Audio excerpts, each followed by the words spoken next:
Foundation reached out to us, and they have several people that they want to recognize on behalf of the work that these individuals did and in Livingston at when we had the train derailment. So y'all will think back 1 year ago in November, so it was Thanksgiving Day that all of that happened.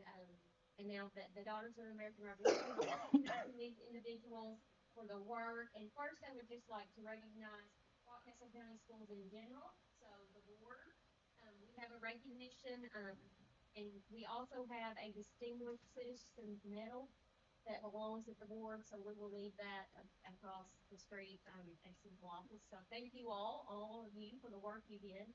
And I think Miss Carolyn is going to recognize to receive these on behalf of our transportation department. So first we have Brett Noble that is being recognized, and Mr. Bobby French,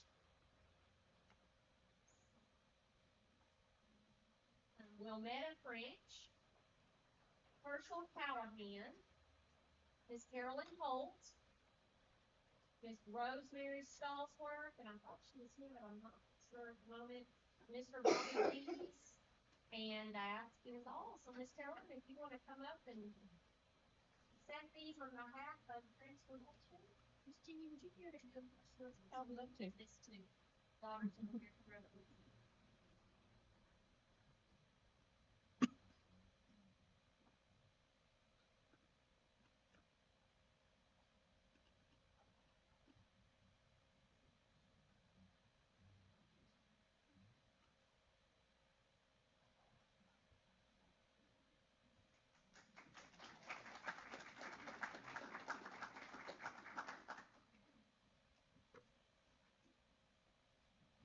Make sure Penny gets framed for everyone here.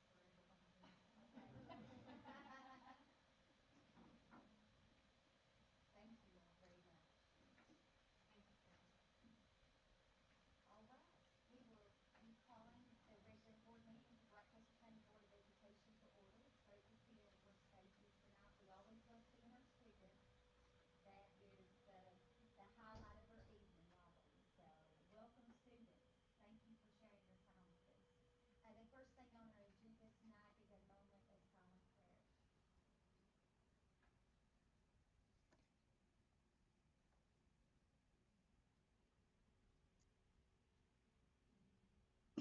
Item 1B is a roll call. Let the minutes know that all board members are present.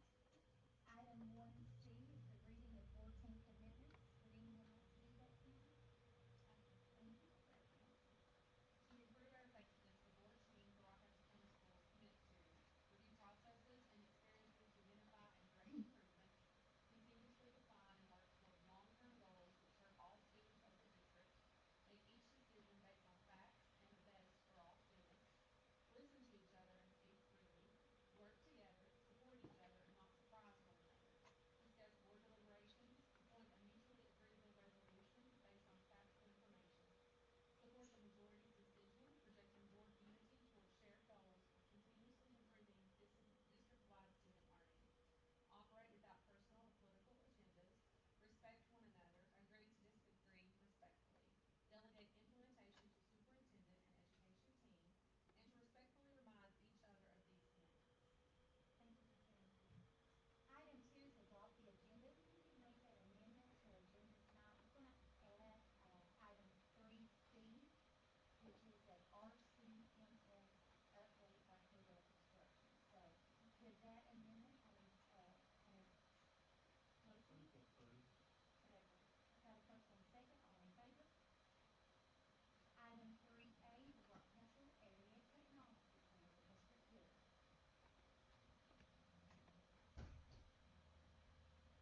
Good evening. Appreciate the opportunity to take a few minutes, or maybe a few more, Brandon, to uh, present some of the things that's been going on at our school so far this year.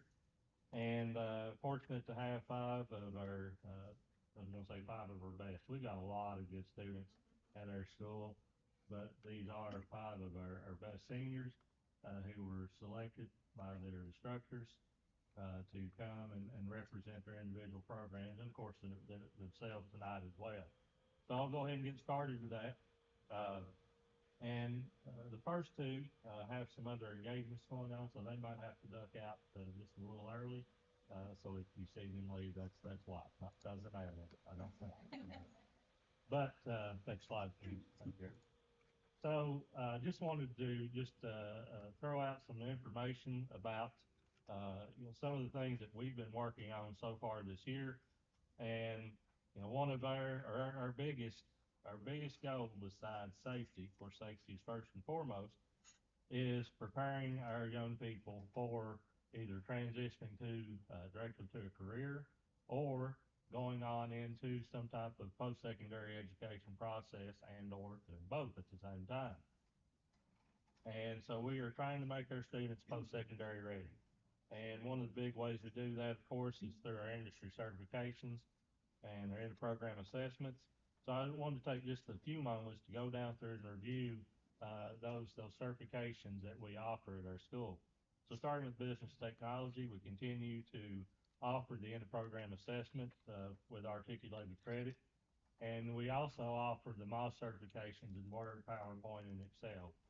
And our students do a really good job of obtaining those. Of course, that comes from good preparation from our teacher as well, Miss Mullins.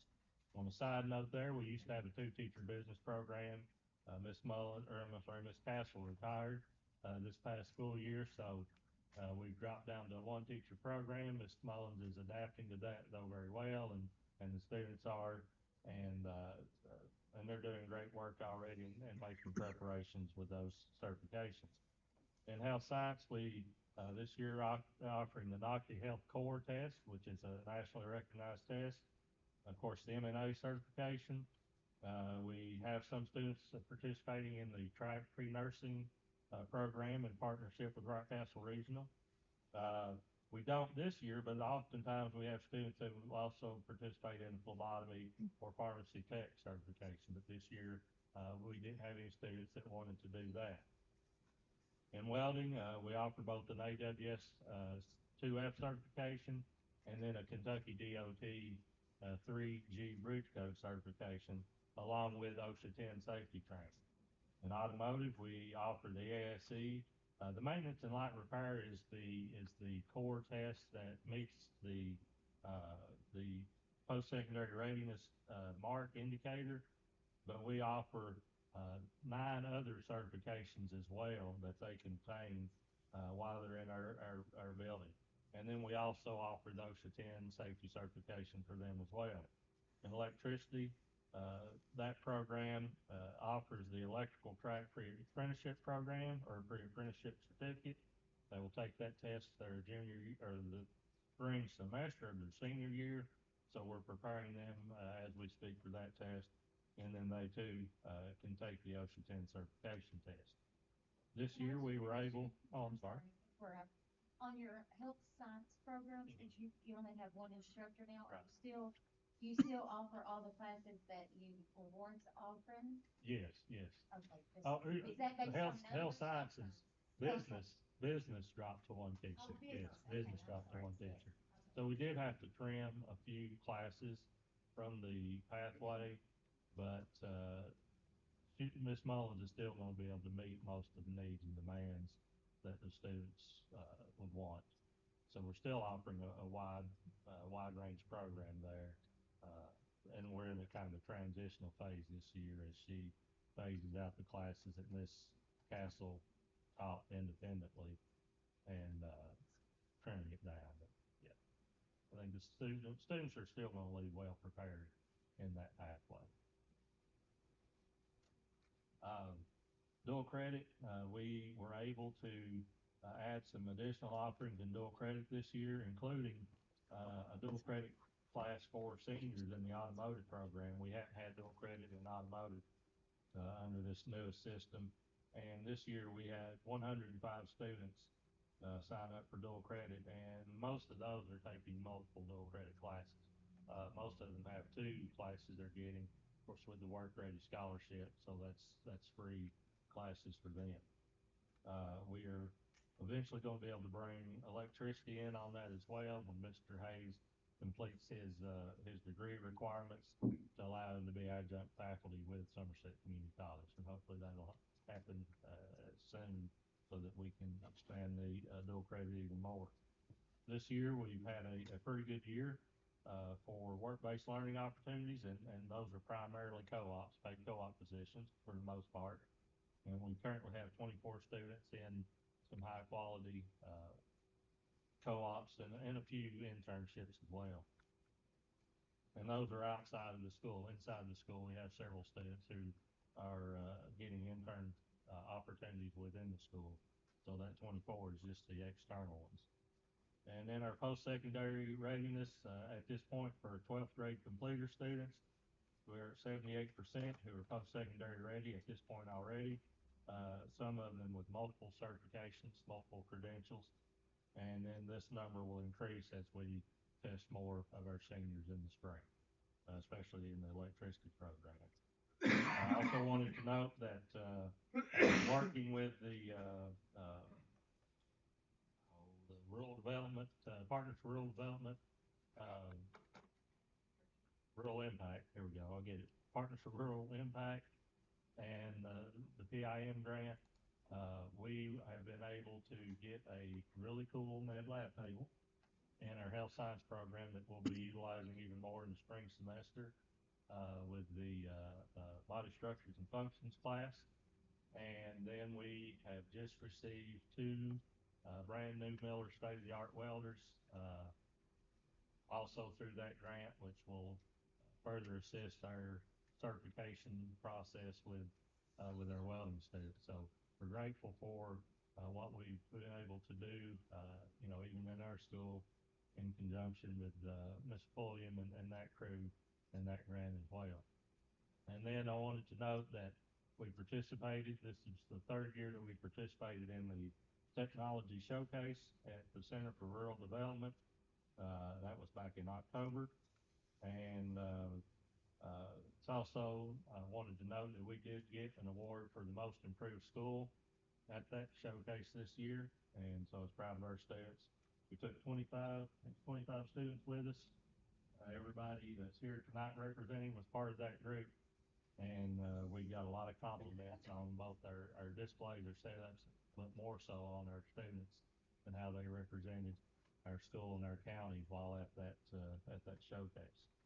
And then we also participated along with the high school in the arts night recently at the high school, and that was a great event. And I think there's a spring offering coming to target the eighth graders and the incoming freshmen and give them the opportunity to see the offerings at the high school in a little different view than what they've seen in the past. So wanted to mention those. Next slide, so I've already hit that. I did want to add in there that community service wise, our student organization hosts FBLA, Skills USA have all three been busy this semester. One of our goals at the school has been to try to increase our community engagement. It's a little more difficult for us since we don't have athletics and a lot of those extracurricular type activities like you see at the high school, middle school level. But our students, our advisors, and our programs have been working extra hard, and students been getting out there, being seen in the community, helping in the community, and there again, all of these have been involved in those things. And then I'll go ahead and present and turn it over to them because that's what you all are generally more interested in is hearing from our students. And that's who needs to talk to you to give you an indication of what's going on, a better indication of what's going on in our school from the people that we're serving. And we have Ms. Chantel McGuire, who will start us off here in just a few moments, representing our health program. Ms. Kaylee Johnson, who, meant to mention it right off the bat, is actually the one who volunteered to make this PowerPoint presentation for me. So thank you, Kaylee, for that. And she'll, of course, be representing business. Dwayne Clark representing welding, and Victoria McGee representing automotive, and then last but not least, Carter Powell representing our electricity program. And so I will turn it over to Chantel, and she wanted me to make sure I did not mention today was her 18th birthday. I was not going to do that.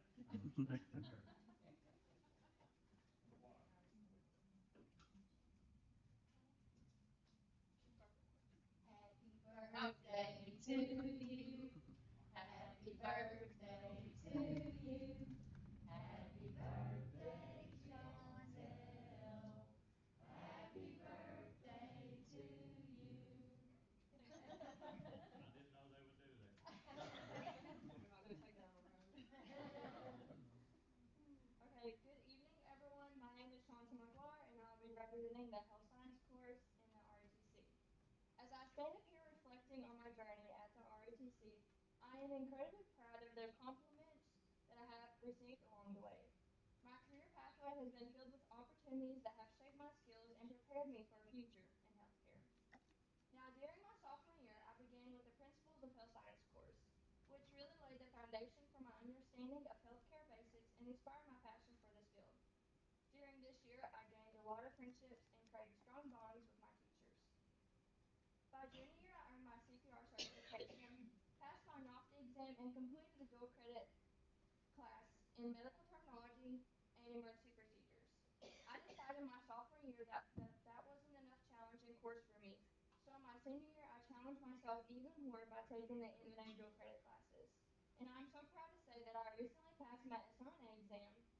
Each step of this pathway has brought me closer to my goals, and I am grateful for the support and encouragement that Ms. Durham and Mr. Cook gave us. These accomplishments represent more than just a certification. They symbolize the countless hours of studying and the dedication that I had in pursuing my dream. This opportunity at the RATC has prepared me for the future by teaching me essential skills like time management, teamwork, and communication. Through CPR training, emergency procedures, and a sense of responsibility, I have gained all of these. These experiences have not only built my confidence, but they have also gave me the tools that I need to succeed in a classroom and in college.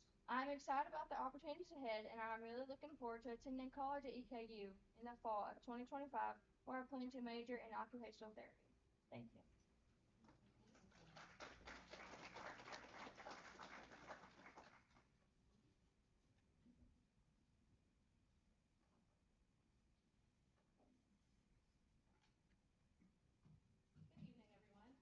I'm Haley Johnson, and I'll be representing the business pathway.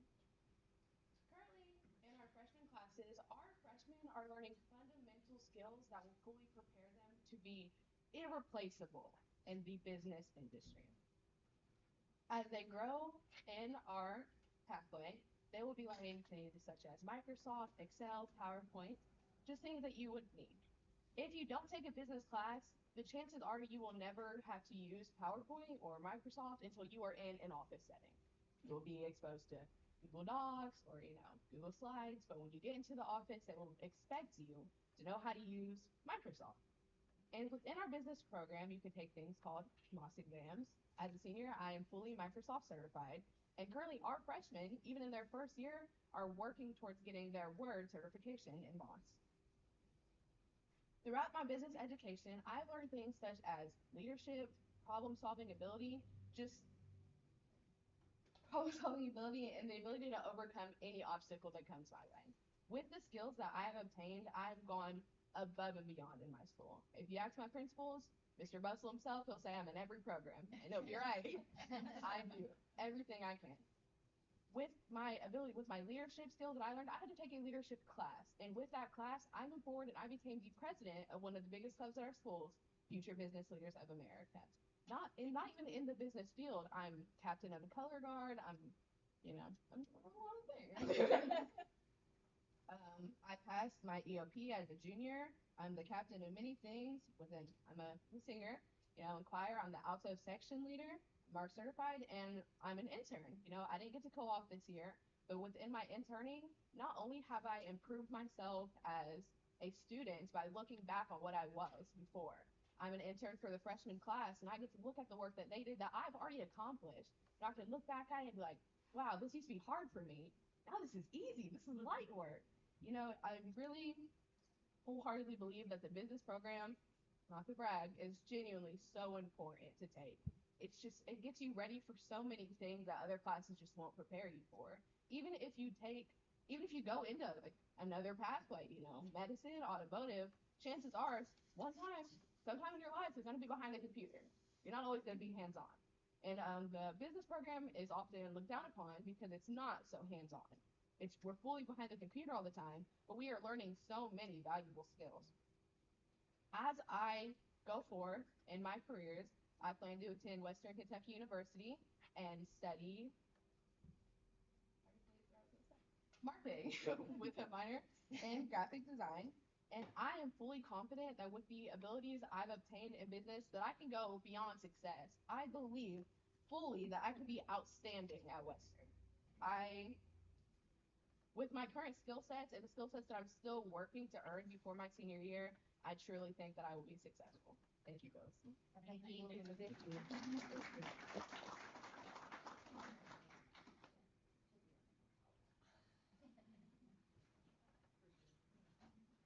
Right, so I was not let on about the paperwork, so I made a little slideshow. I'll just kind of take off of it here.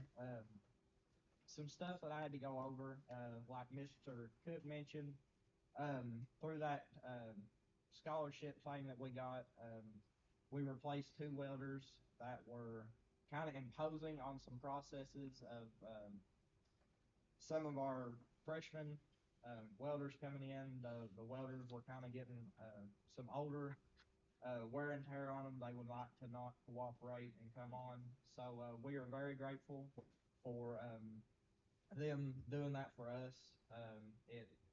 It helps out a lot to be able to go into those classes and knowing that when those students go in there, they're going to have a machine to weld with. Um, so the freshman classes are just now starting their SMAW processes of stick welding. They're just practicing in a horizontal position, welding on a pad.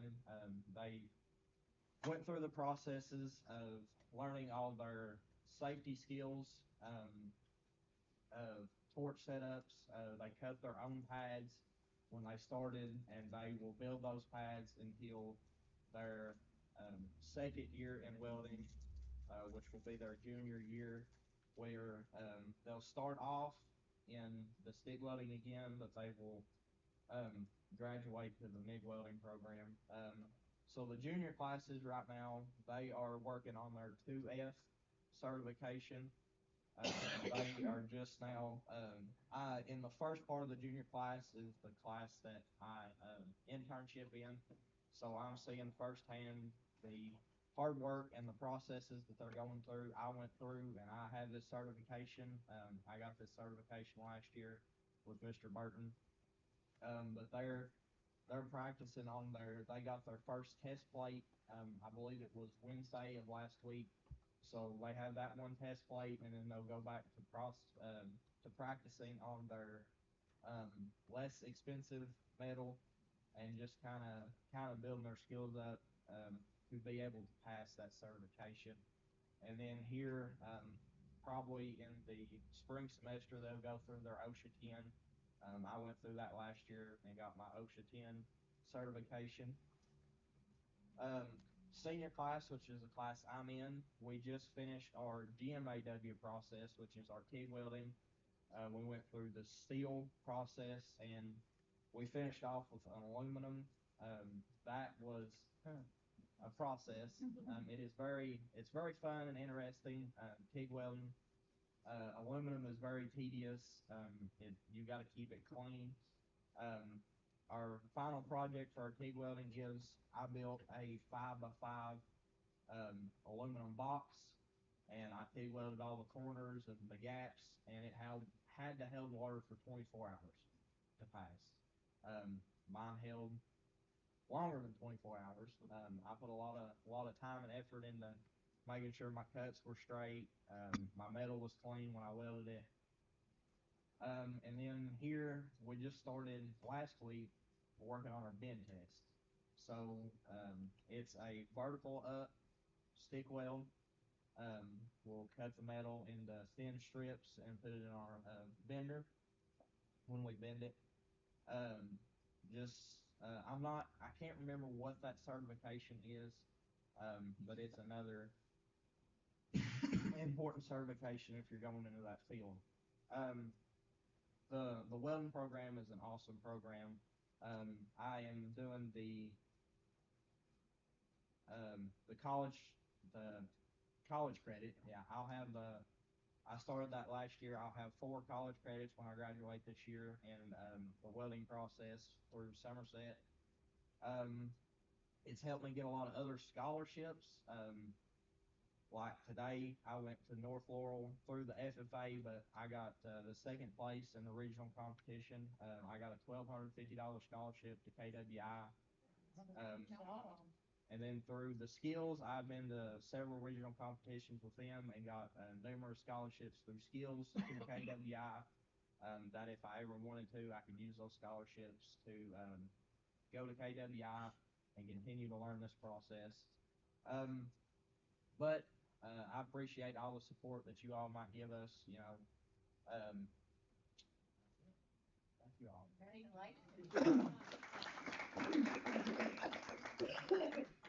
Why are you still the second best welder at your house? I don't know. He doesn't do as well. So, hello everyone, I'm Victoria Munzia.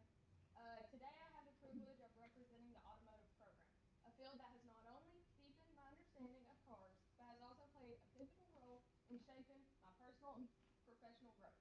Over the course of the past 3 years, I've developed critical soft skills such as leadership, responsibility, communication, and adaptability, which are essential for success in any career. When I first started this journey, I had some doubt about whether automotive was the right path for me. However, as I progressed, it has become increasingly clear that I'm exactly where I need to be. While I may not be sure to pursue a career as a technician or directly within the automotive industry right away, the knowledge and skills I've gained are undeniably valuable and will benefit me in countless ways. Throughout my time in the automotive program, I've had an opportunity to earn several important industry credentials, including multiple ASE certifications such as G1 maintenance and light repair and A5 brakes, as well as my OSHA 10 safety certification. I also plan to continue expanding my qualifications with the goal of completing the full set of ASE certifications this year. By completing these 9 ASE certifications and applying to Somerset Community, I will be able to lead the Rockcastle Area Technology Center automotive program with 54 college credits. One of the most valuable lessons I've learned in the automotive field involves far more than just hands-on technical work. Although it is, of course, important aspect.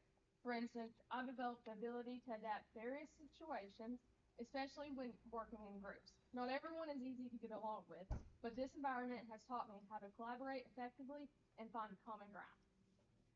Professionalism is another skill that has been reinforced throughout this program, especially under the guidance of my instructor, Mr. Baldwin. He holds us to high standards, encouraging us to continually strive to become the best version of ourselves. One way we practice professionalism is by adhering to strict guidelines we are required to torque every bolt to specification and double check our work and ensure that every task is completed to the highest standard. Responsibility is another key takeaway from this program. The automotive industry demands precision and accountability. I've learned to take ownership in my work, which has in turn helped me strengthen my work ethic.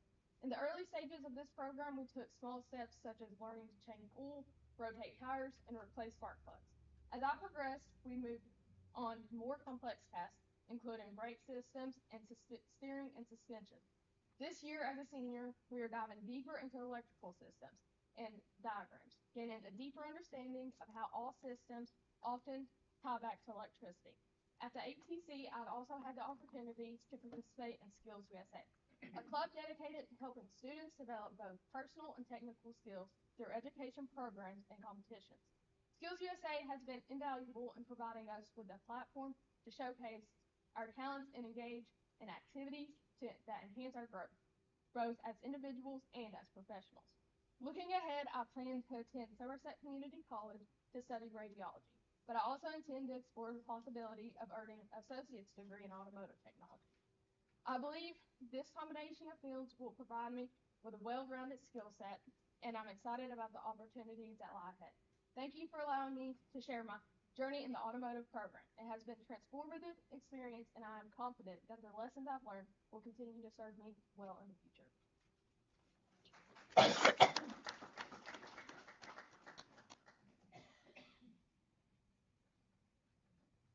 Hey guys, I'm Carter Powell, and I'm To be honest, I'm not gonna have as much of what she has. She's got a little bit more knowledge than I do, I guess. But I'm with the electricity program, and level one, it consists of doing circuit ones in residential areas, which you can be in like in this type of building or anything like that.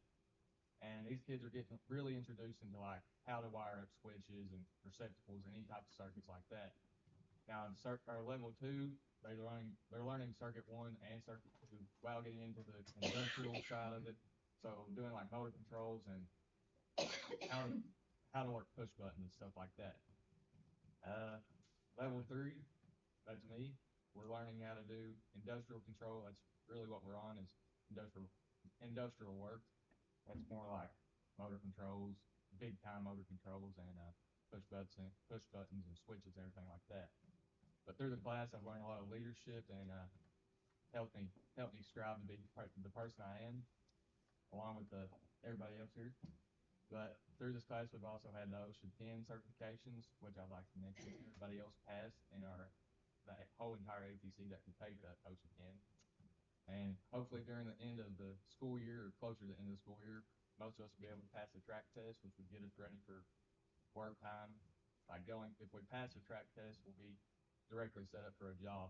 We have four schools, I think, that's directly tied into it, and it's through the state. So if you pass, you pretty much have a job. You don't even have to apply, which is really what all of us strive for because big time money and it's things we love to do. So thank you, and that's all I got.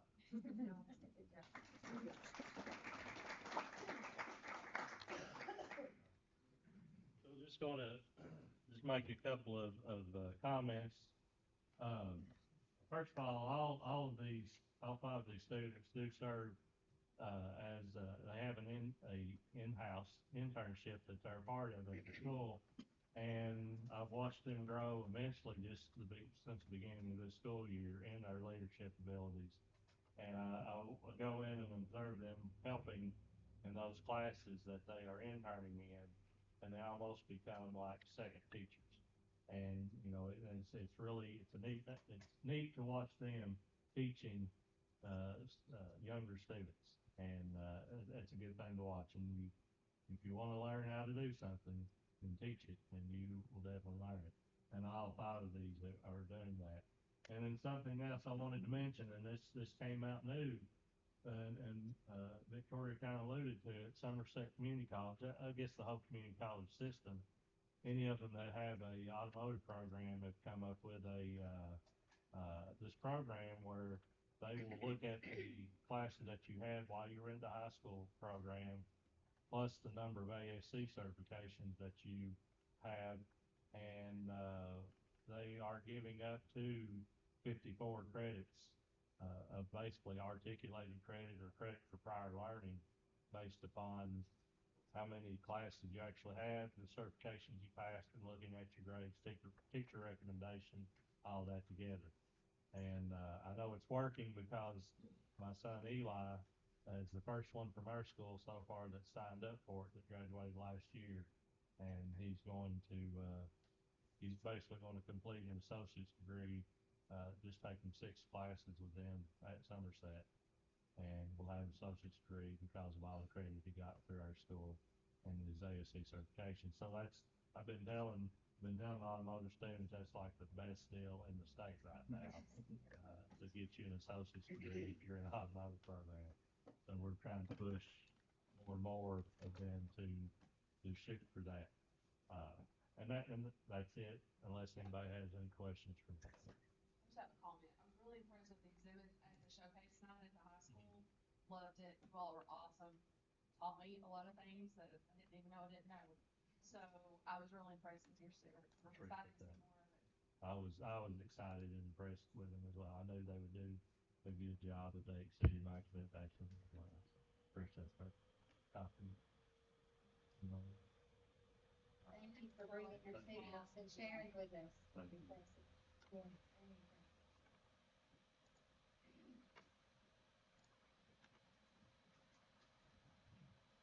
Now to the not so fun. No, I'm joking. Yeah. Item 3B, this is fun. Consider and create interview training website.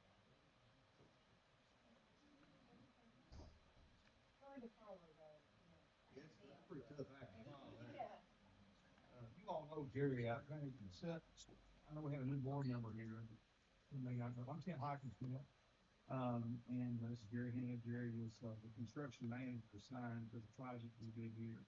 It completed, I guess, about 3 years ago. And because you're a new board member, and I'd like to explain what an energy project is. You might not, I know you're working with you folks back here on the middle school, which is a traditional construction project, and those are funded with your nickels and capital outlay dollars. In the case of Rockcastle County, to your credit, we're able to secure some additional funding in the legislature. You cobble all that together, you build a middle school, and it's not they're not general fund dollars that you're using to pay for it. You know, if a district is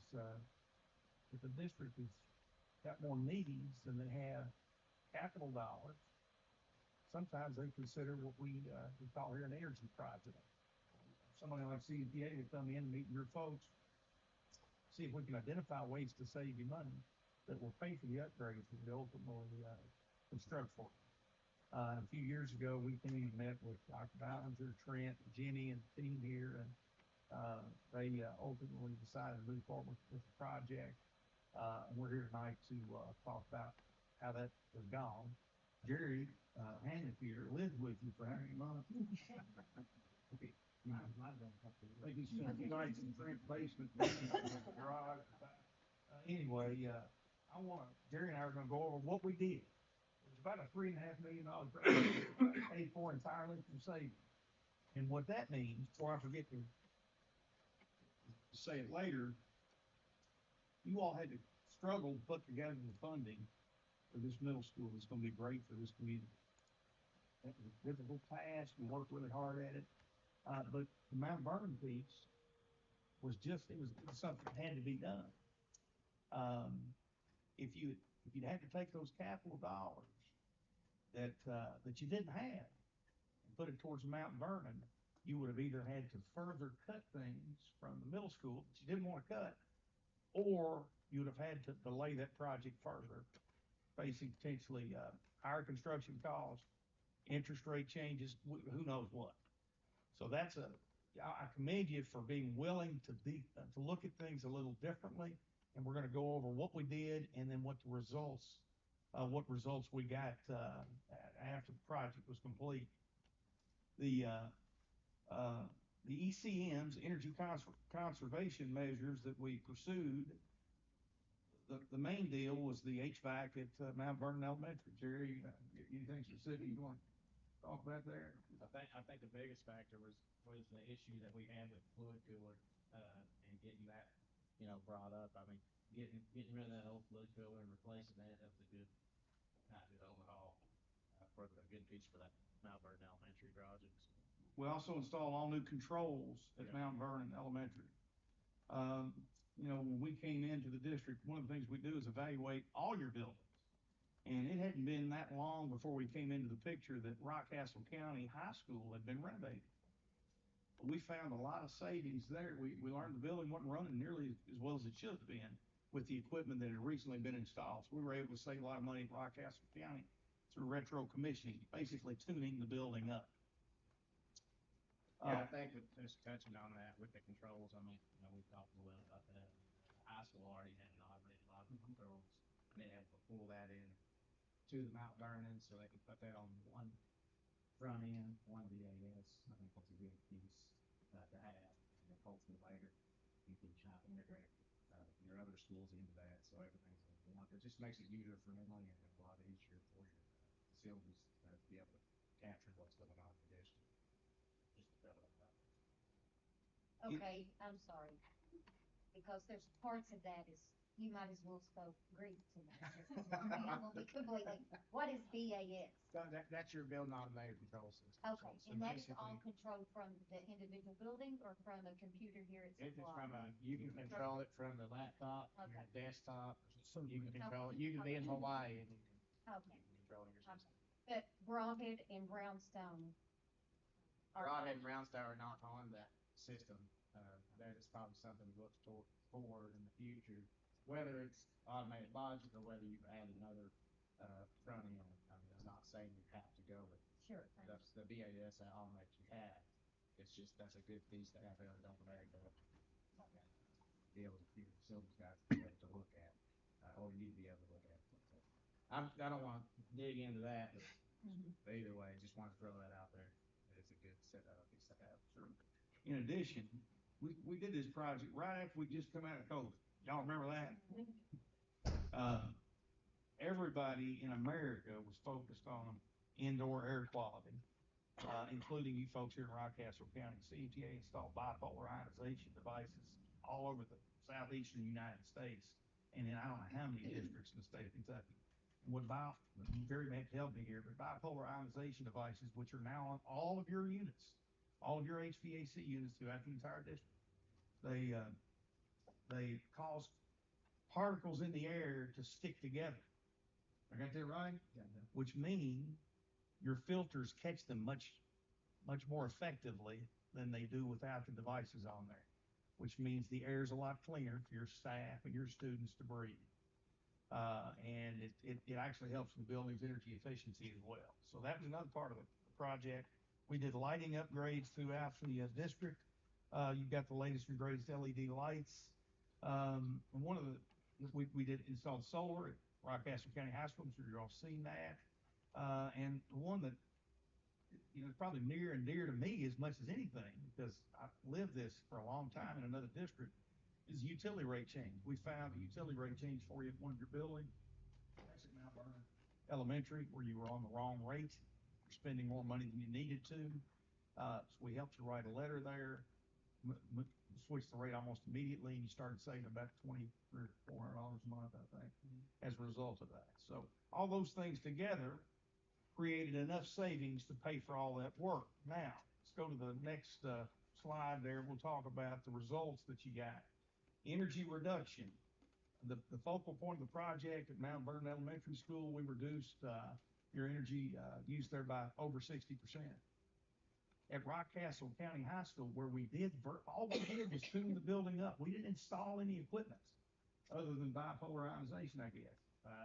Now on that school, all the way down is retro commission. And we put solar on. And solar. So we reduced the energy use at Rockcastle County High School by almost 40%. And you can see the percentage reductions at the rest of those buildings. Most of the rest of that is coming from the lighting upgrades we did. Scroll down to the bottom of that page. We'll talk about EUI. You folks may not remember what EUI means. It's energy use intensity. It's like a miles per gallon for your buildings, except in miles per gallon for your car, the bigger the number, the better. In energy use intensity, the smaller the number, the better. So at Mount Vernon Elementary, before we came into the picture, you were at about a 52, which isn't terrible. It's about average across the state of Kentucky, but you're now at 20.5, which is obviously much better than average. We reduced it by 61%, and it's really close to being able to, you're getting in the neighborhood of being a zero energy facility with some solar addition there. Solar's not necessarily a good fit there, but that's just to let you know that building is performing in the 98th, 99th percentile of all the buildings in America, school buildings. Central office, we improved. Rockcastle County, you see the improvement there. Again, that's with spending very little money. And you can see the rest of the reductions in EUI there. Let's go to the next page and let's talk about some dollars, which are probably of real interest to everybody. You see the top block there, the kilowatt hour and KW savings, the electric demand and electric consumption savings. You see we guaranteed 1.3 million in kilowatt hours, and we beat that by, we met it and exceeded it to the tune of 181%. Not quite doubling it, but when we go into a district like Rockcastle County, we're going to make sure, when I work for a school district, I always wanted to make sure, I'm sure Jenny feels the same way over here. If you give the superintendent a surprise, you want it to be a good one, not a bad one. CMTA sort of takes that same approach with our projects. We're going to be conservative with our guarantee because we want to exceed it. And we want to provide cash in your general fund, a revenue stream for your general fund, and that's what we've done here. So you can see the energy savings versus the guarantee. Then you can see the dollars down there. The electric consumption, we guaranteed to save you 92,000. We saved you 192,000 in that 1 year. We saved you an extra 15,000 in electric demand, and so forth and so on. So we say you saved $115,000, 115,307 over and above the guarantee. So since construction and the first 3 years of ongoing monitoring of this project, the district has paid for the entire thing and retained 350,000 and change in excess savings. That goes right back into your general fund. You keep all of it. You'll continue to keep all of it year after year. And then the last sheet is a spreadsheet that I'll be monitoring as long as I'm working at CMTA for this project and every other one we have. And that far, you go scroll all the way to the bottom. Let's just think ahead here. Right now, after 3 years, you got that far right number at the bottom. That's your cumulative excess savings, $350,000. That number's going to grow every year. We'll be back every year to go over this data again. This data we're talking about comes directly from your utility bills. Jenny over here sees it every month. But we like to come back once a year and remind you of a good decision you made, and to thank you for the opportunity to get to work here. We're now working with these folks back here on your new middle school. We consider you all, we're very proud of the work we've done together here, and we really appreciate the opportunity you gave us, and we'll continue to reward you with these type of results year after year. Anybody have any questions? I kind of have a comment. Okay. So when you all first came, I think I asked you quite a few questions. To be completely honest, what you all were saying just sounded like I thought that you were full of it. You thought what? Thought you were full of it. I really did not expect that type of saving. And I think that I even went to Trent, and I even asked Trent, I was like, do you think this is legit? Because it almost sounded too good to be true. Because let's face it, electric bills in a residential, electric bills keeps climbing and climbing and climbing. And I thought, well, how are you going to save us money in our school buildings for and I didn't believe that would, I went ahead with a vote. I agreed to it because I trusted Trent and Dr. Ballinger's, leadership and their judgment. But I'll admit that I didn't think that you would deliver these kind of results. Well, I appreciate you admitting that, because I felt the exact same way about 10 years ago in Nelson County. But we were just desperate, and I was skeptical. But at that time, unlike you folks really had to have some faith. And I know Trent and Jenny and Dr. Bounds have vetted us pretty carefully. They talked to, I know a bunch of people about other projects we've done, and they developed enough confidence to give us a shot, and we've rewarded that, I think. We'll continue to do that. I understand exactly where you're coming from, because I was in exactly the same place about 12 years ago. And everybody that does this type of work doesn't get these types of results. I'll just tell you, they don't. You folks made a good choice. We're really proud to get to work with you, and we thank you so much for the opportunity. Gary here is, he's embedded here. I mean, he talks to Trent all the time, and he's continuing to support you guys. We'll continue to do that, and we're here when you need us, and we just want to tell you again how much we appreciate you, how much we thank you for the opportunity to work with you. Well, we thank you, because the reality of those dollars that you have helped save us just means that is more opportunities that we can offer our children that they would not have had before. And Rockcastle County's children thank you for your work that you've done. So last thing I'm gonna say, you said something I'm gonna close with this. Electric rates go up, don't they? Just remember this. We reduce the amount of kilowatt hours you're using, the demand you're using. Every time rates go up, you're saving more money. I mean, it's sometimes still a tough pill to swallow, because we can't control what the utility company does. We can control how much energy you're using. You can't control how much a gallon of gas costs. If you've got a vehicle that's 40 miles per gallon, you're still ahead of the folks that don't have something like that. That's essentially what you've got. You got a district that gets 40 miles to the gallon. What you got now, one of the most energy efficient districts in the state of Kentucky. So thank you very much. I would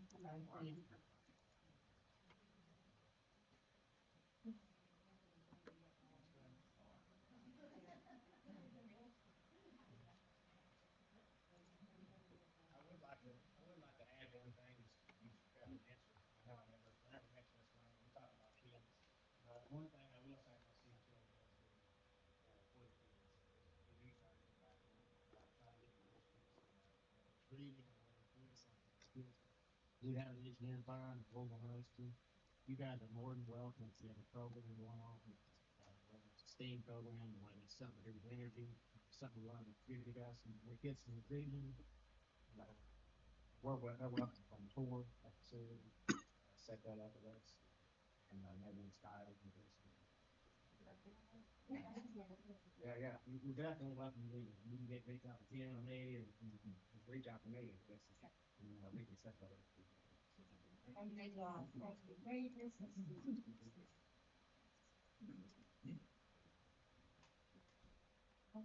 Item four is public comments. Oh, I'm sorry, no, second. Item 3C is the RCMS update for road construction. Good evening. That's it. Well, I'm sorry, the presentations keep going downhill. But before I give you all an update, I would like to say that I am exceptionally impressed that she's going to college with 56. I'm pretty sure I went into college with a baby at 12. But that's very impressive, and I commend you for that. As far as middle school's going, construction is progressing. We have got not area, I'm sorry. My job for next up here. We have got phase one. The area that is deemed phase one is completely down. The building is down. So it is just a matter of cleaning it up at this point. And we're working with the school. We've been coordinating with Trent and Ms. Wells to make sure that we're not interfering with traffic or anything like that, and then we're not dragging too much dirt around and out on the road until we get this new road cut around for the buses. That is on track to start for Christmas break. That is the plan right now. We're going to be blasting over Christmas break to get that new road cut in. We're going to work at getting the new road, even if it is just a temporary pass around connect for now. That is going to get blasted and cut out over Christmas break. Foundations are starting down at the field for the retaining walls. So those will be going up pretty soon. We talked about that. We had our monthly management meeting today. They're actually looking at maybe pouring some of that curved retaining wall starting tomorrow, getting it formed up, starting to work that. Not pouring, I'm sorry, but forming everything out. As soon as we get that road blasted out and we can divert the bus traffic, then the foundations and everything for the building, the new building addition, that will start taking place. So that you're looking at that in the next 30 to 45 days, depending on blasting and getting everything cut out for you all. And then interior wise, selective demolition is ongoing in the existing locker rooms. That building's down. There's some demo that goes on in the locker rooms right outside the gym. All that's getting cleared out for the new construction. And outside of that, like I said, we're working with Miss Wills on any issues that come up. I promise you there will be issues. I'm sorry, but I promise you there will be issues. It is an occupied demolition. Thankfully, we've not had anything really, really major so far. There was an issue with some power going out one day, but right around lunchtime, the electricians got over there and corrected that immediately, within reason anyway. And then came a lot, and the water. It's an occupied demolition. We are making interior walls, exterior walls for a year. Those are going to be ongoing things that we've got to work with. And that, again, our guy, Tim, is coordinating closely with Trent and the principal to make sure that if anything arises whatsoever, we are on top of it, making sure that the contractors are getting those issues taken care of. We have taken many precautions to make sure that there are as few issues as humanly possible. But again, I just gotta forewarn everybody, it is an occupied construction. There are going to be some issues somewhere.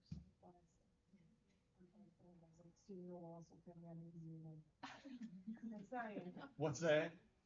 That expression when we talk about blasting, I mean, things that are like executing. No, actually, I will tell you that we,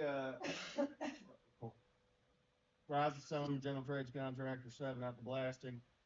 The blasting company they are using does blasting in Lexington downtown all the time. I, you start talking about blasting, I get a little bit, Yeah. I get a little bit like that too myself, and I've already had conversations with them. They said they trust them blasting next to their house. They don't have any Well, no, I'm issues. just saying some of it's involved in this. Uh, Not you all. Understood. You all. Yeah. Everyone's so old. Yeah. That's why we're building in this building. But, you know. Yeah. They actually did a walkthrough, took a video of how to do it, so something both of them. Yeah. But blasting, is that, since you brought that up, I have to ask you, would that be during a time that children will not be on? Yeah. During Christmas break. Yeah. Right. I provided them with the Swiss Army today, that's what makes them. Okay, great. That makes sense. So, although kids are probably gonna love to, watch it. Now, Blasting girl. that might impede instruction a little bit.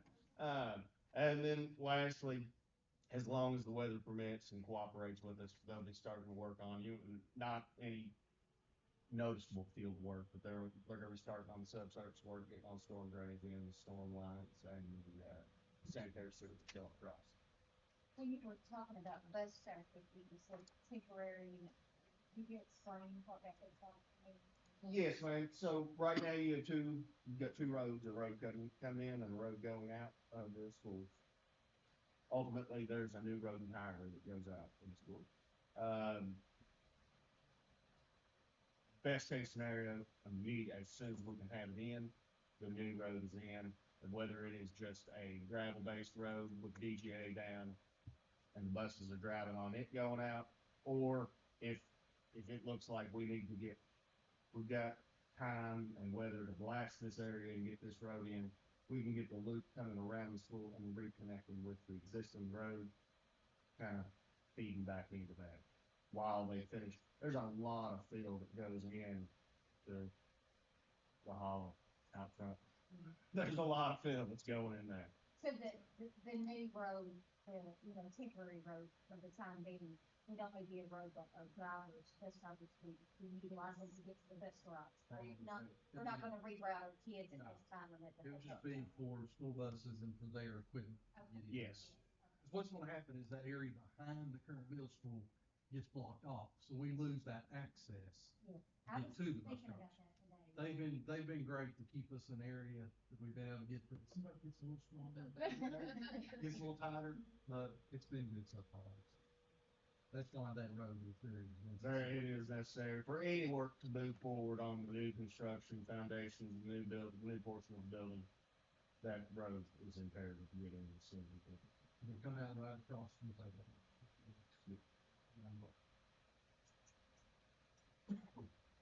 If anybody has anything, if anybody has any complaints, if you hear anything at all, have any questions, concerns, do not hesitate to direct them to me. Who's down knows how to get a hold of me, or knows how to get a hold of me, so yeah. Thank you all. Have a good evening. Merry Christmas. Merry Christmas. The exterior of the building, are we gonna attempt to keep any of the brick or on the posts?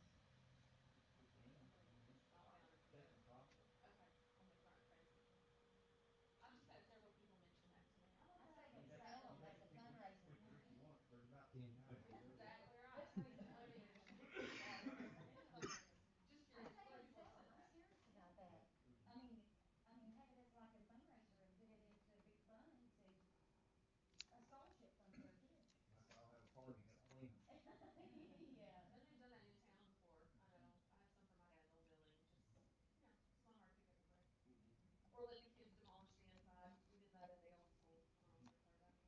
So if that is something that you would want to do or be interested in, be happy to help contact that. If you wanted to do it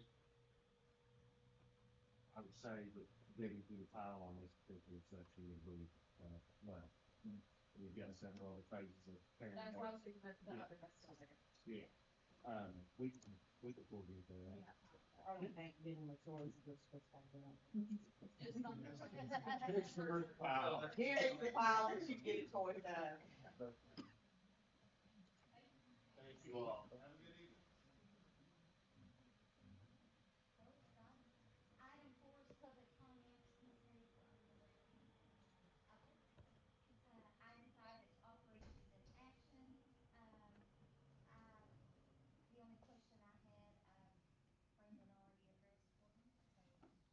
So, anyone have any questions I about? was gonna ask about 5P and 5Q. If y'all could quickly explain to me. So on 5P, um,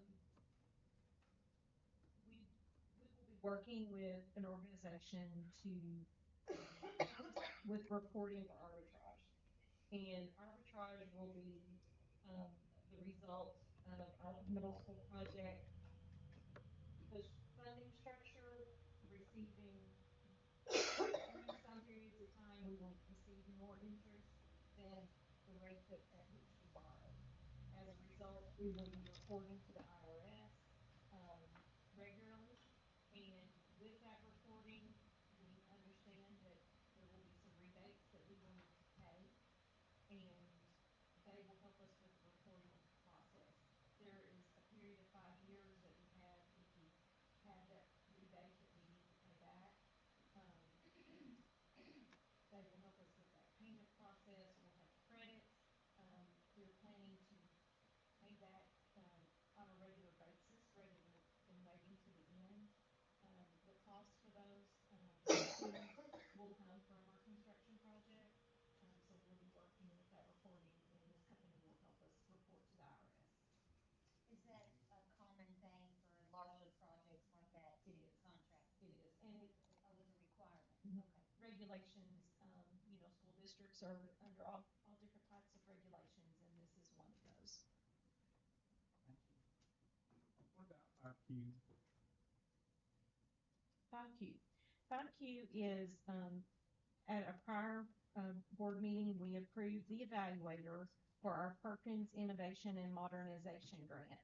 And this is just an official contract that includes a fee schedule that we'll use for our evaluator.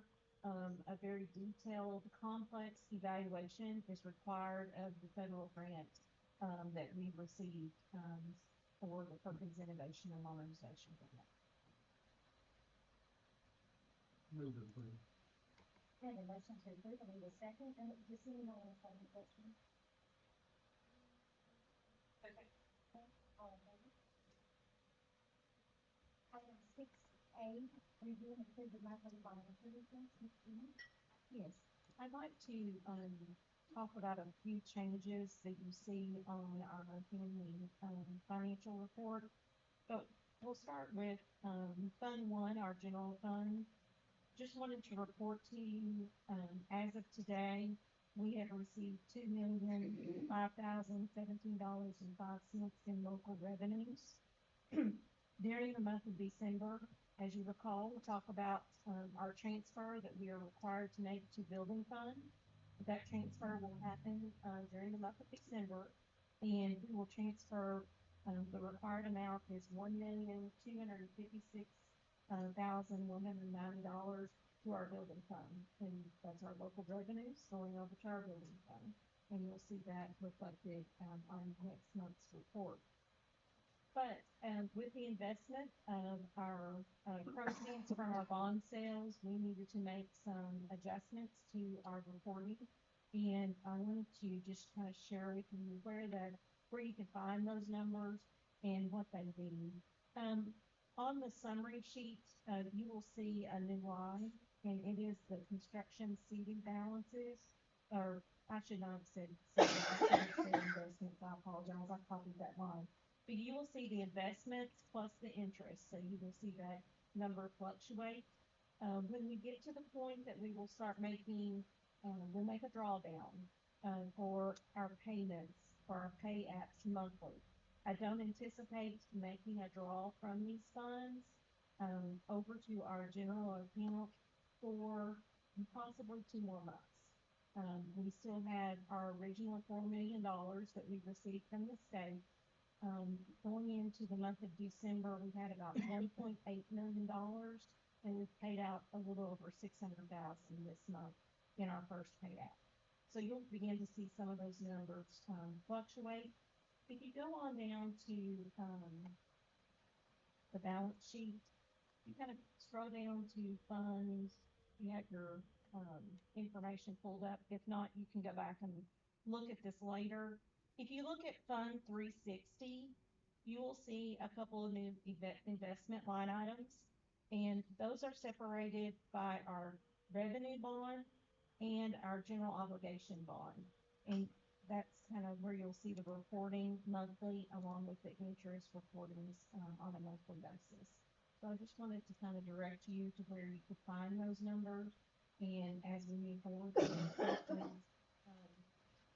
there's a new file that you'll have in your document every month that shows the entire pay app that we received from Codell with the billing information broken out by the vendor.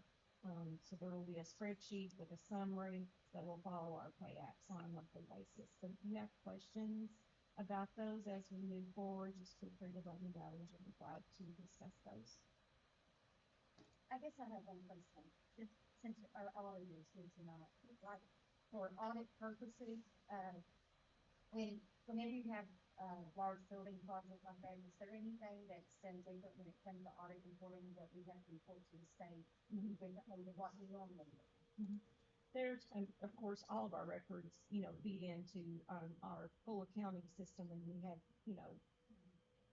all of those records would be the same process would be with a small project as there would be with a big project.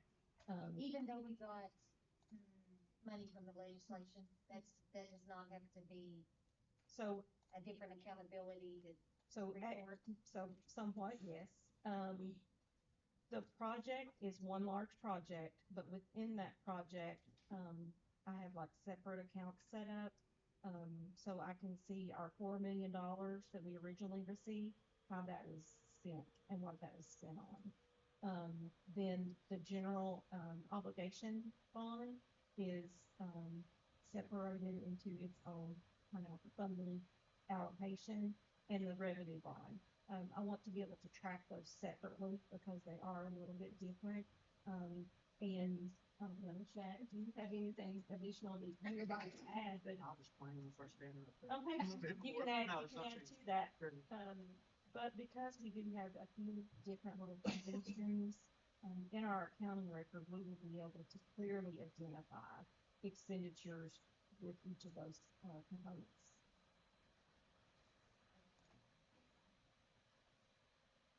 Need a motion to approve the monthly budget. All in favor?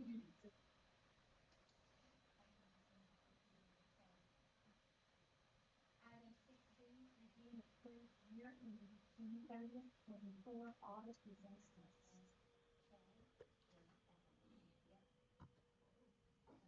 Thanks everybody for having us back.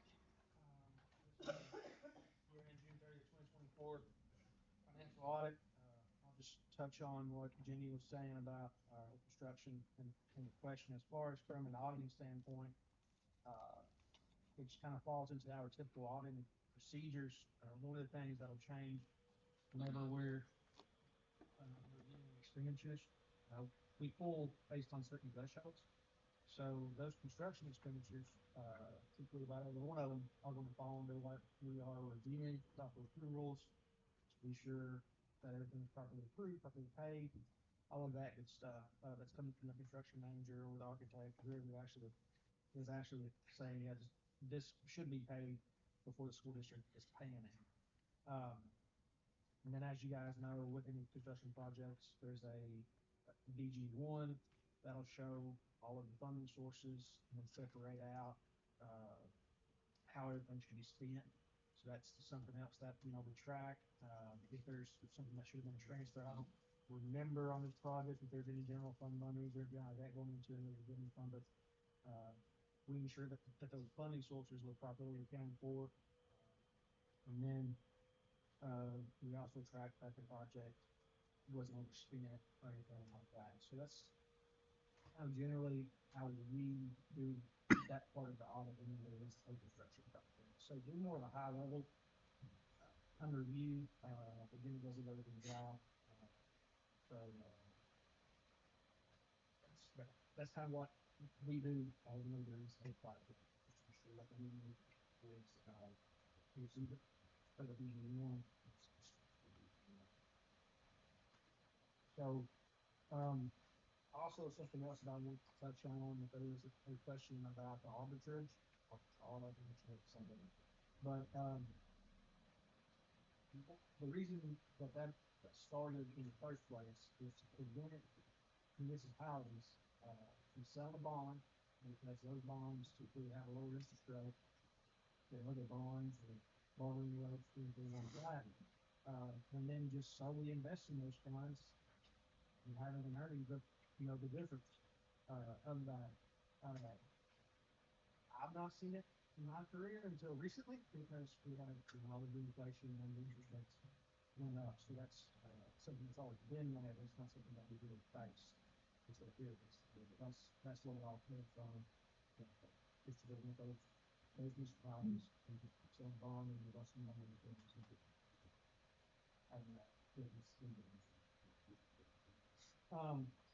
So once again, this is your all's June 30th, 2024 audit.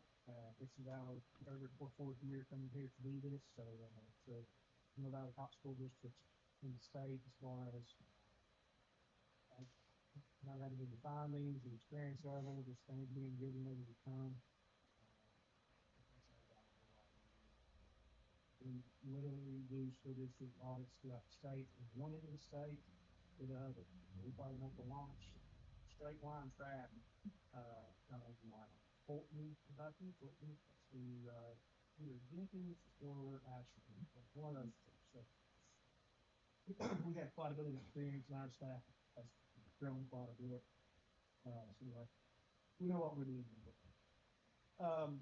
So I'll kind of explain why that you require to have an audit, what I'll explain here, and the results of those. So every year, the school district throughout the state of Kentucky is required to have an audit by the Department of Education. Excuse me. When bonds are sold, that's part of the bond sale. Those bondholders require that there is an audit every year. And on top of that, your transfer revenue, they also require them. So whenever somebody hears audit, they say there's one thing is that for everybody else besides governmental agencies, is a financial audit, financial statement audit. So part of your audit is a financial statement audit. But because you are what's considered a local government agency, there's also what's called a yellow book audit. And then there's what we call a single audit. The yellow book and single audit is not short pieces that we use. The financial statement audit, what that does is it determines if your all's financial statements are stated correctly on a material basis. And then from that, we give what is called our opinion. And there are different levels of opinions that you can give. The best one, especially means that everything looks good to us, in our opinion, is the unmodified opinion. Sometimes that's also referred to as a clean opinion. This is what the school district received. What that also does is it presents her information each month to you guys, and what she presents to us is accurate. And once we issue that opinion, it also means that a third party out there can rely on these financial statements as they are contained in here. Whether it be the public, bondholders, all those people, they can rely on the information that is in here. And then the yellow book audit isn't so much on the numbers, it's more on the control of compliance. So we look at the internal controls of financial reporting.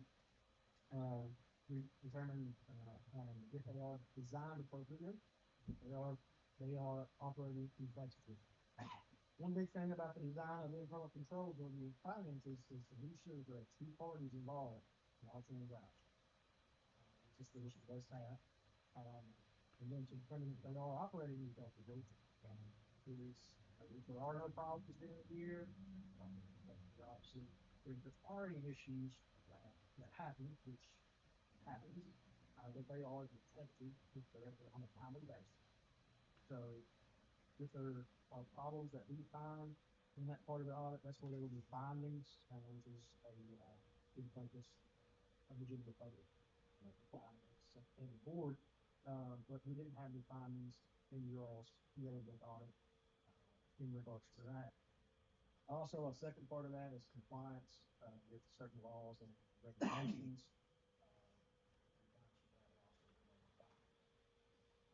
Finally, the third audit or third part of the audit is what we call the single audit, single three-rank audit. Except with this, it is focused on what we call major programs. Those are based on a certain criteria, but it's only on federal money. So whenever any entity spends over $750,000,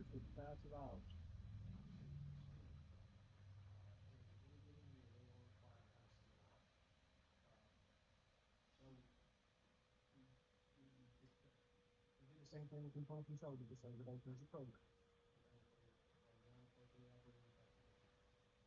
They are here. Compliance is those certain individuals.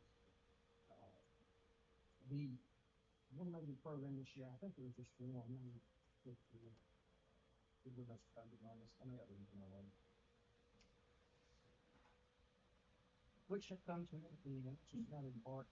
What I was kind of being off. Yeah, that was, and then also Title One. We have got a major program. So we found the issues there with those. So overall, it was a very good audit. Fine staff, all the other working with them. Did a very good job of the last 2 days of the week. Also, something else that we face commonly is with these school activity funds. If we find any issues there, those wouldn't be what would be considered findings in the audit. They would go into what's called a management letter because they're typically less of a, they have less effect on the financial statements. I think last year might have been the first year that you guys did get any findings on. So this year is also, once again, no findings or no issues at the school activity level that we noticed. So I know you guys have brought somebody else in to help with that. So that's working real good.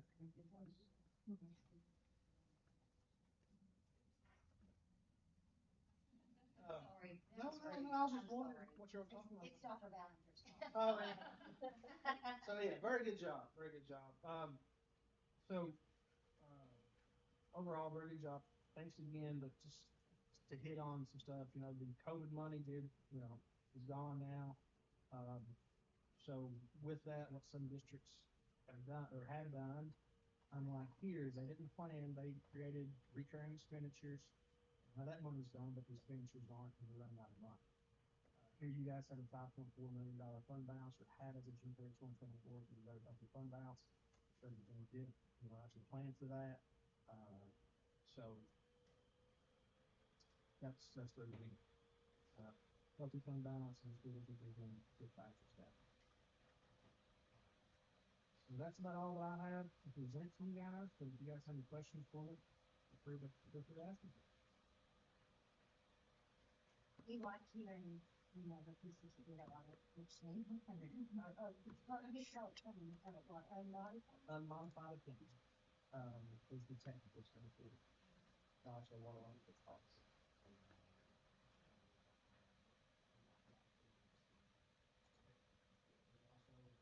If you do worse than that, there's called a qualified opinion. You need to have an adverse opinion.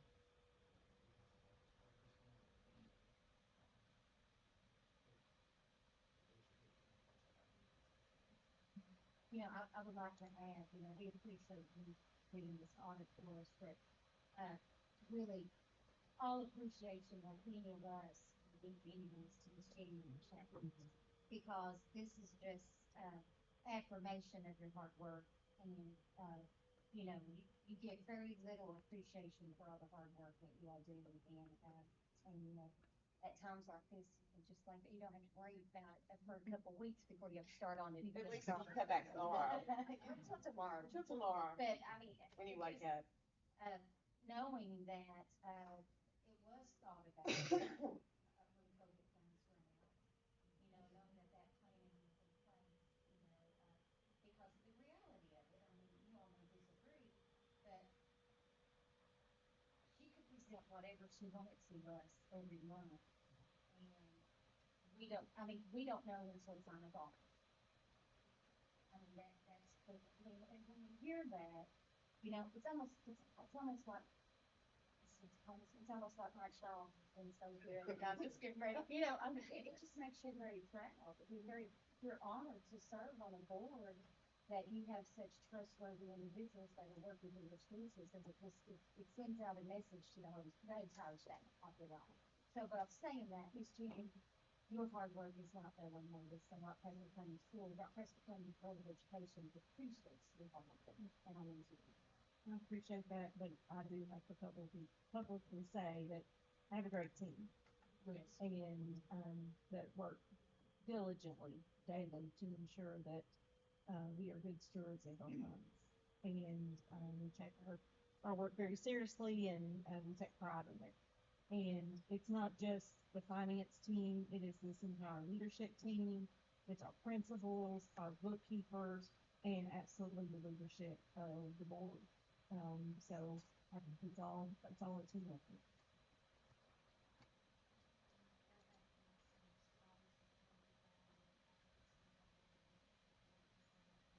Training and working and also our bookkeepers and checking back monthly and staying on top of that process so that we know those, as well. Thanks to everybody, especially for my kids. And nothing is in the management letter. I mean, as far as like that side, No, that's a big, big deal. yeah, we don't face that too much, so. Yeah, I mean, it just makes you so, like I said, they're a proud mom because, you just, they're, everybody's just on the same page when it comes to that. And I know that does not happen overnight because I know, what, just 2 years and 20 years that's been the case. That's correct.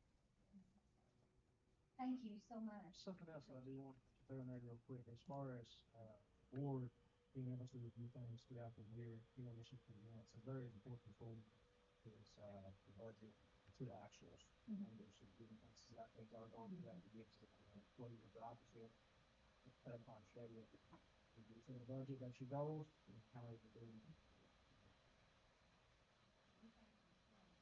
All right. Thank you. Good to see.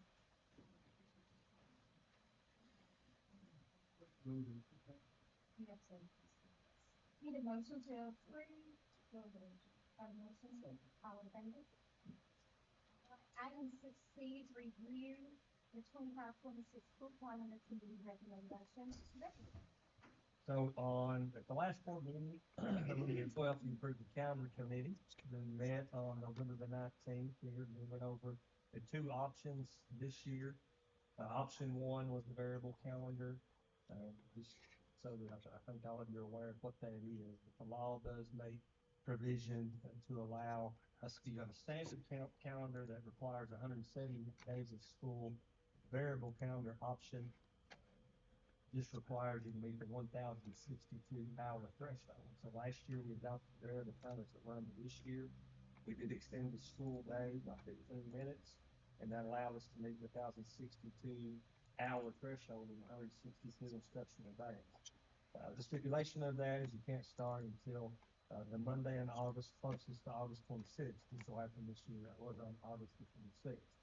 So the first option reflects that same, very similar calendar. Of course, this is for the 25-26 school year. You can see it there laid out before you. Very similar to this year. I will note a couple of things. First, the first difference is we do have an additional PD day in August from last year from this year's calendar. And the reason for that, the primary reason for that is because next year there is no election day break. 1 year out of 4, there's no elections in the state of Kentucky. Well, 2025 is that year. It's that odd year that we don't have a governor election. So next year we don't have a governor, or we don't have a election in Kentucky in November. So we won't be off school that day. We moved that PD day this year that we observed the Monday before the election day. We moved that to the beginning of August to allow more time for PD before the school year began.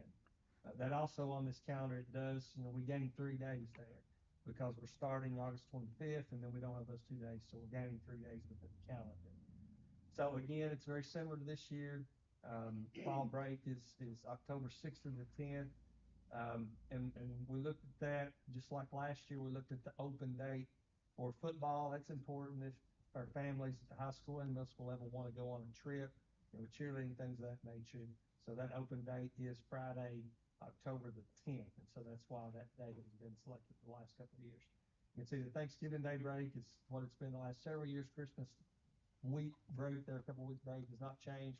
We did keep the PD day on Monday, January, I think that's the 6th. I can probably see it. Yeah, the 5th, actually. Yes. So we kept that. And again, very similar to this year's calendar with PD day in March and the spring break that first week of April. Then if you look in May, the last day of school on this calendar is May 15th. Closing day is the 18th. That's essentially a PD day.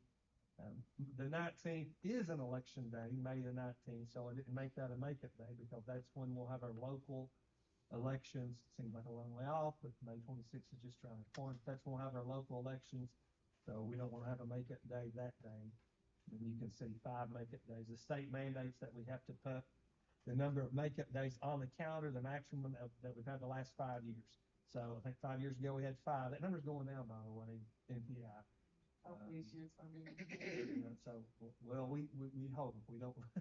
Depends on how this winter is. We've already had 2. It's kind of crazy, but you can see there we had those 5 days. So that's option 1. Option 2 is really very, very similar. There's not a lot of differences. The biggest difference is we start 8 days early.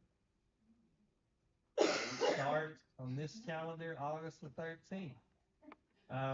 PD starts August 1st. So, outside of that, those reactions are interesting, especially considering what we talked about in the calendar committee, which I'll get to in just a second. But you can see that's where we were really before the variable calendar.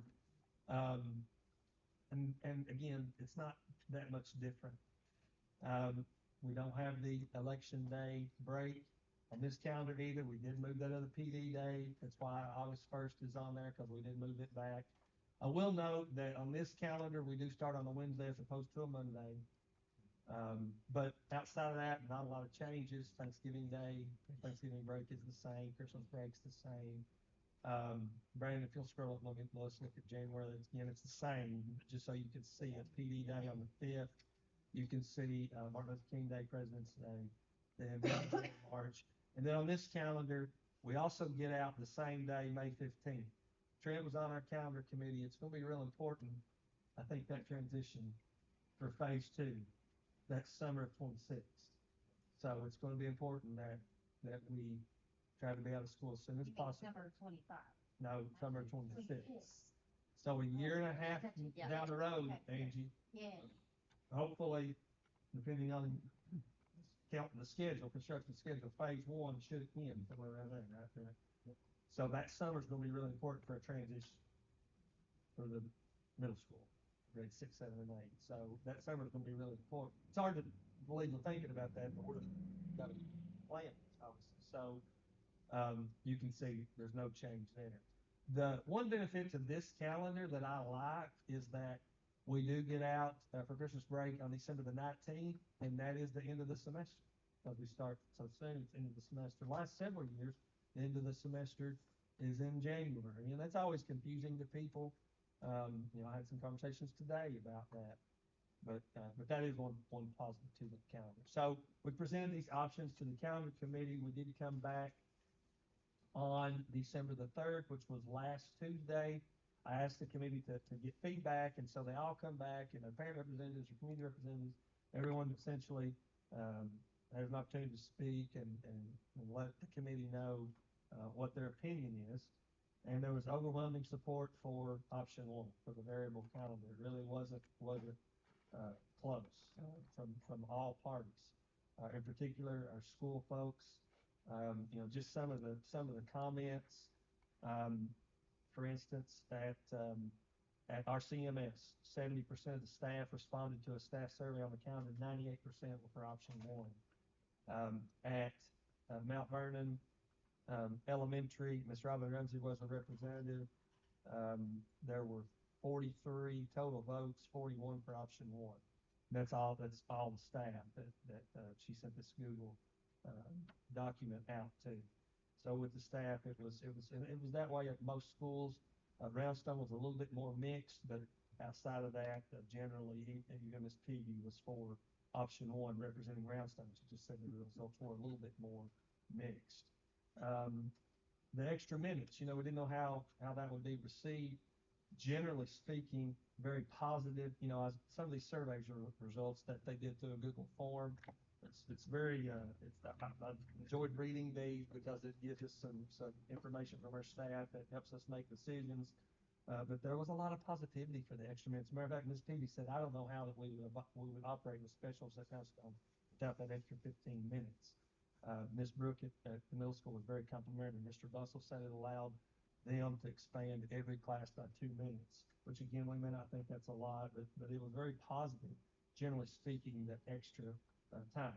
Now, there was a couple comments about, if there was one parent mentioned on the committee, how are we using that time? That was a question that was asked. How are we using this 15 minutes? How is that making that much of an impact?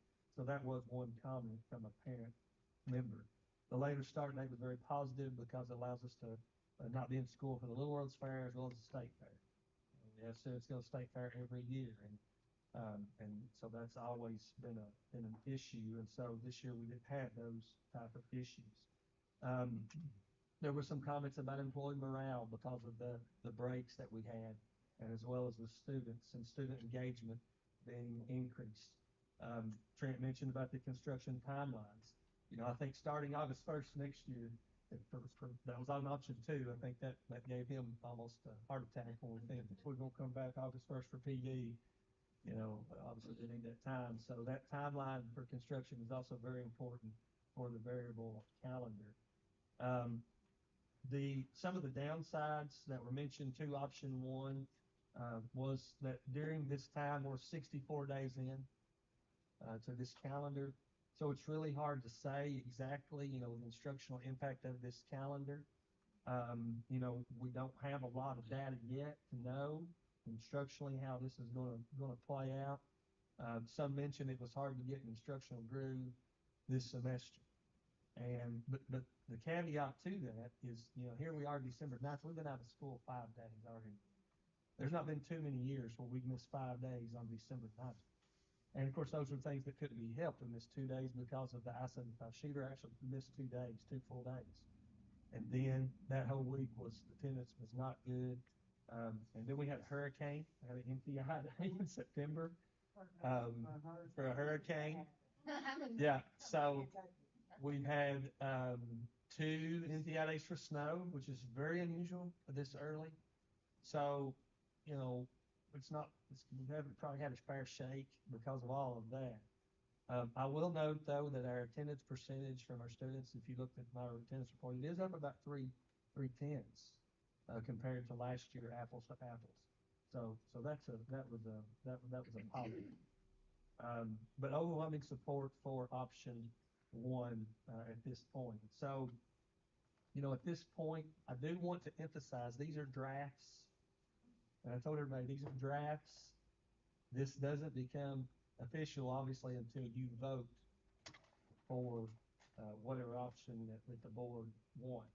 We make the recommendation for option one. So, there's no approval this month. We make the recommendation for option one. That way the public can know that's what the calendar committee has recommended to you, board members, is option one. So we'll see the next month. You may get some feedback concerning that. We may get some feedback concerning that from folks that were not part necessarily of the calendar committee process. And then and we'll come back in January, whatever date that is, the next board meeting in January, and then we'll ask you to vote. Mr. Rickard, I'm gonna add in, I didn't make the meetings, I was busy with COVID, and I apologize for that. But I have reached out to a handful of people, and their children are older. But everyone that I have reached out to and shared with, they're also for option.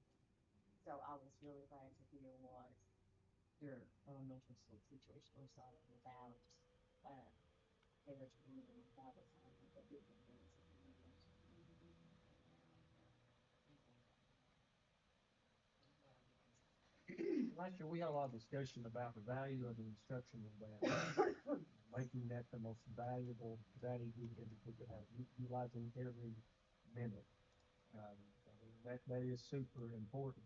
You know, you could go to school for 200 days, and if the days aren't instructionally focused, you know, it might be better to have 100 days of great instructional days. So that is super important. It's the value of that. That is how we are. And I do believe that this year we've done a better job of that. I have something right there, Mr. Rickard.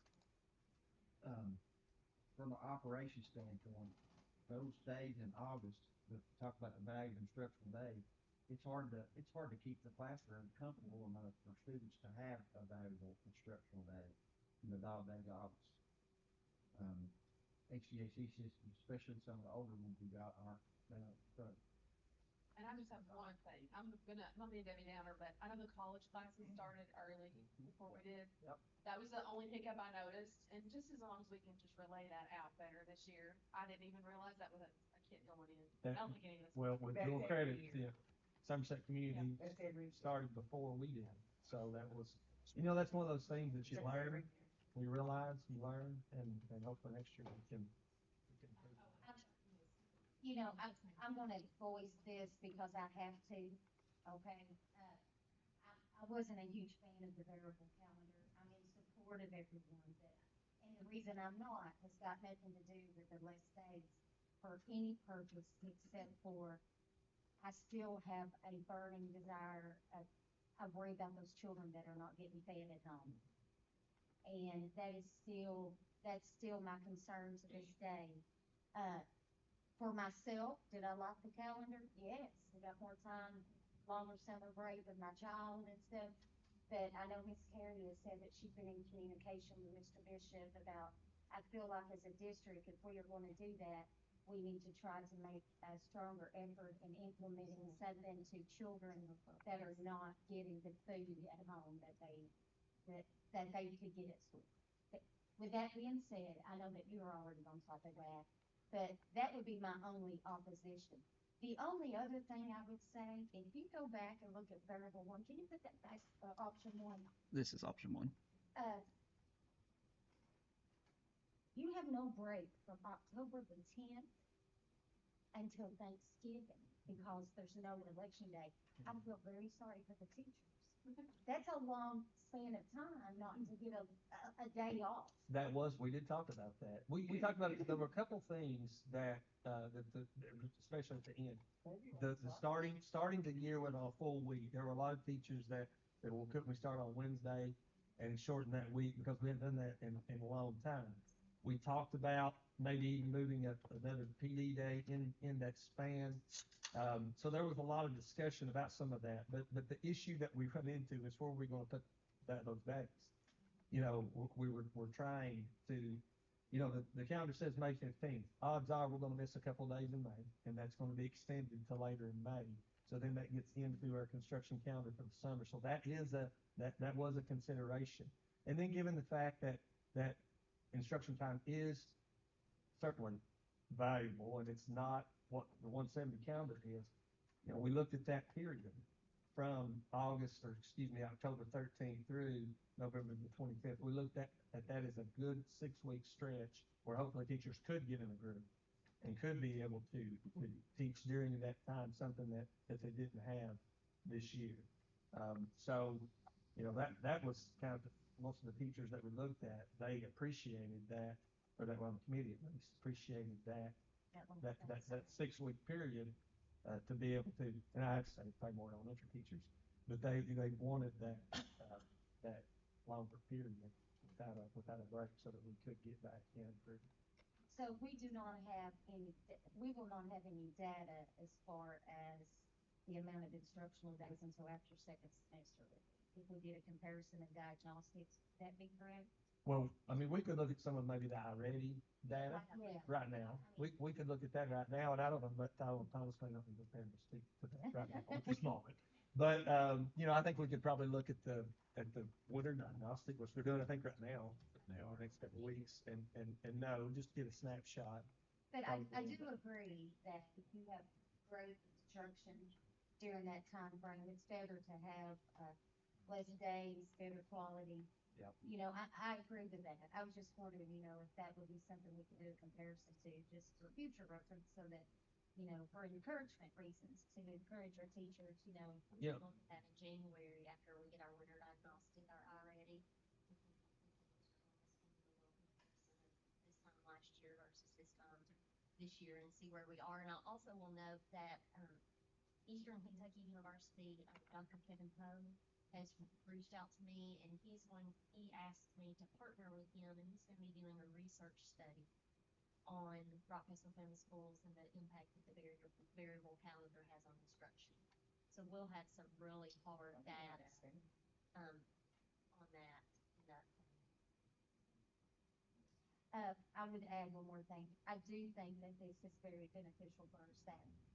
I think that for lack of saying we couldn't provide higher salaries in certain circumstances, I think that this is a way to show our appreciation, and of course I'm all for that. So it is the recommendation to go with option one for our calendar. That is not anything that needs approval. It's just something that is for discussion. So when we come back in January, we will be voting on the recommendation by the calendar committee. Correct? That's right. Okay. Thank you so much. Thank you all. Item 7 is review superintendent's personnel action report.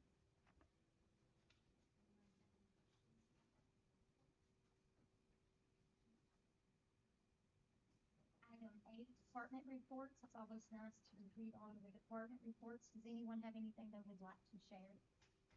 I would like to say about Jerry and Kim, and Stephen and that group too. I feel like that they just kind of assimilated themselves into the Rockcastle County team, and those are really good partners. We got to work, and I'm back to them. We get to the end of it, and I feel like I'm really, really. Feel free to get your own. Item 9, superintendent's communications. There are two things I want to comment on. This Friday, December 13th, at our last meeting, it was brought to our attention that the board would like to supply our staff, our teachers and our staff with a Christmas tree. So we have cookies ordered for everyone, and they will be delivering on Friday. So if any of y'all like to have that to come and help with that activity, please let me know, and we can give you some times and that sort of stuff. But we'll be having that help for the entire staff this Friday.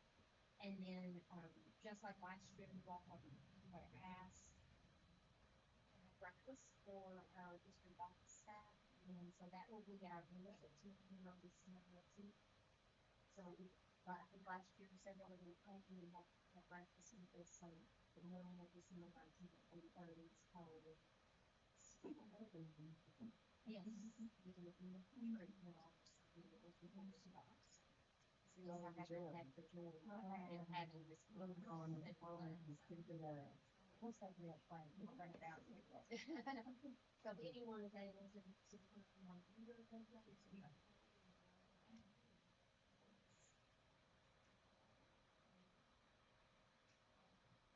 Roll call. That's really Ken's Houston been this year, is gonna say how much I appreciate Miss Regina and all the staff, and especially our food staff and their work to make that event happen. Not happen without a lot of people, but certainly wouldn't happen without you all, and you know, just appreciate that extra effort to serve the community. I was going to say Merry Christmas to everybody. If you want to know all about market, we have a fabulous Mrs. Claus here in the county. And we had tons of kids who participated. The children's parade was spectacular. It was wonderful. You can see, check out the pictures, and also the kids were involved. Class volunteers to just be in there. Right? Rapid, yeah, it was a great thing. So, thanks for that. That's great.